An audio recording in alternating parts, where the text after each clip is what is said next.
So, I owe you guys an apology. Yep. In my complete ignorance and total lack of due diligence, I made a grave error. One that, while if not wholly unforgivable, does necessitate an apology. A wholehearted apology from my end. I made a mistake. You know, these things happen, and offering no excuses, all I can really say to you guys is, I'm sorry. I totally apologize. However, in my defense, how the fuck was I supposed to know that this asshole is the same as this asshole, but different from this asshole or these assholes? Like, come on. I mean, I'm all for different varieties when it comes to my lore mythology, but good grief. I got assailed by subscribers over this. All three of them. So to clear the air and myself, I apologize for mistaking Puck, the elf, for a fairy. Okay? We good? Is that over with? Alrighty.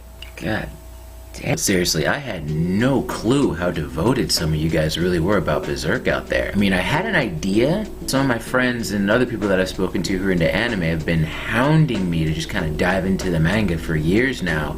And of course, me being me, I don't listen. But now, within the last 4 years or so, after watching the Golden Age movies, I just decided to finally take that leap, and I had no fucking idea what I was getting into. Swords, sorcery, friendship, betrayal, personal demons, social class, sense of identity, ninjas, niggas.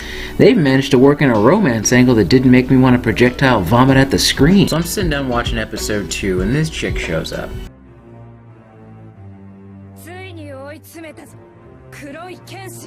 And immediately I'm like, who's this bitch? And I realize that this chick that they're introducing comes in a later chapter of the manga, and she is, I guess, what's the head guard of an order of knights known as the Holy Iron Chain Knights.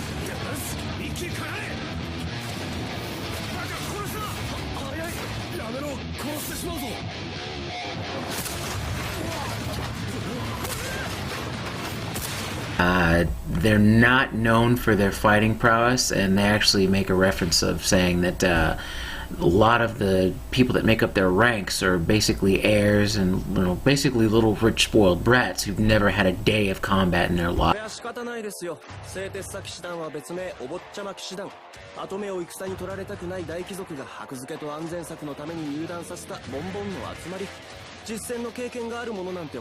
As the episode progresses, we see that Guts, through some strange fugazi-ass circumstance, it really doesn't make sense to me, but he gets arrested, taken to their base, and he gets chained. And this chick, Farnese, that's her name, she does have a name, she starts to interrogate him. She does know about the Band of the Hawk that he was a member of. She does know that his MO for carrying the big sword. She did know about their previous general or slash leader, who was Casca, who's... She's gone bye-bye. Yeah. And then, of course, she knows about Griffith, who has since disappeared from the realm of man to become a being known as Femto, who is a member of the God Hand. So Farnese is interrogating Guts. Guts won't spill. He starts actually going in on her. そんなもん振りかざしたところで人望ってやつはついてきやしねえぜ。あの橋の騎士のおっさんみてえにはな。俺に言わせりゃあんたは、あんたが崇めてるその置物と同じ中身すっか。And then she's just like on your boy with this thing that looks like it was something out of the director's cut of Roots or some such. What ends up happening is that Azan, one of Farnese's officers, comes in, stops her. They take Guts to his chamber, like his case is a fucking dog kennel. And eventually Puck shows up, helps Guts escape. He sets the horses free, takes one horse, and interesting thing happens toward the end of this episode.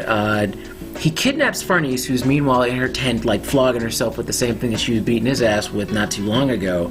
He kidnaps her, takes her hostage, and as Guts is riding, Puck tries to talk to Farnese, and we notice, or realize at this moment, that she actually doesn't have the ability to see Puck.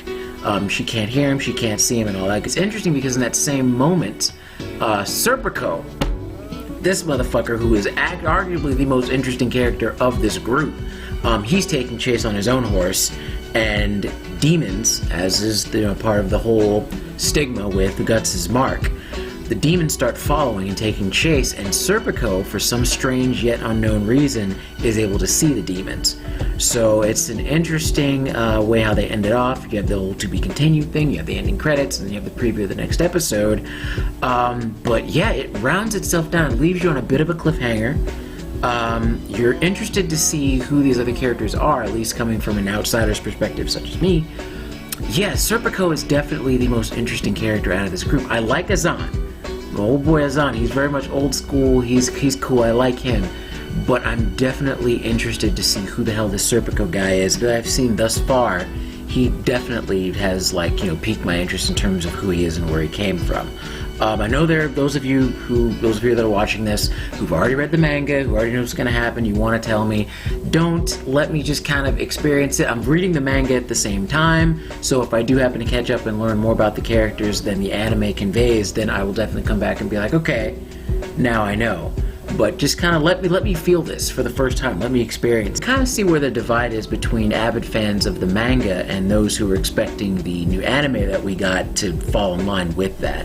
What they did was they took later parts of the manga and made that the beginning of the anime. There are pros and cons to this. I feel like it works in some ways and doesn't in others. People that were hoping for just a visual, I guess, representation or an animated version of exactly what happened in the manga, I can see why they're depressed or irritated or whatever the fuck it is, but at the end of the day, I think it really does work for what they've done. They take core pieces, essential pieces, when it comes to the core elements of Berserk's lore, namely the eclipse, the state that the world is in when we're introduced to it, Guts and his stance, and his meeting, characters such as Puck. All in all, I guess I would rate this episode like about the same as before, 9.5 out of 10. It's good, introduces some new characters in a pretty interesting way. Animation, I can see where some of you guys are a bit dodgy on it, so maybe I want to bump that down to maybe 8.5, 9, somewhere around there. But I'm still interested. I'm going to keep watching it. I will definitely keep giving you guys updates as soon as I can. Again, I'm aiming for a week-to-week basis. How I'm going to fit in other animes on top of that, I don't yet know. As soon as I do, you guys will be the first to know. Yeah, that's basically it. Thanks for watching, those of you that did. Be sure to like, comment, subscribe, all that stuff is welcome. I'm still working on a name for the channel. I'm between a couple right now. I haven't really given an official thing. As of right now, the name, The Great Escapist, is kind of just catching my fancy. Don't ask me why. I guess it's because I was kind of out of it and wanting to be out of the world when I started making these videos. That was what I said in the very first video. Yeah, I'm Ota-Drew. Hope you guys enjoyed this. Hope you guys tune in again. This is me, signing off.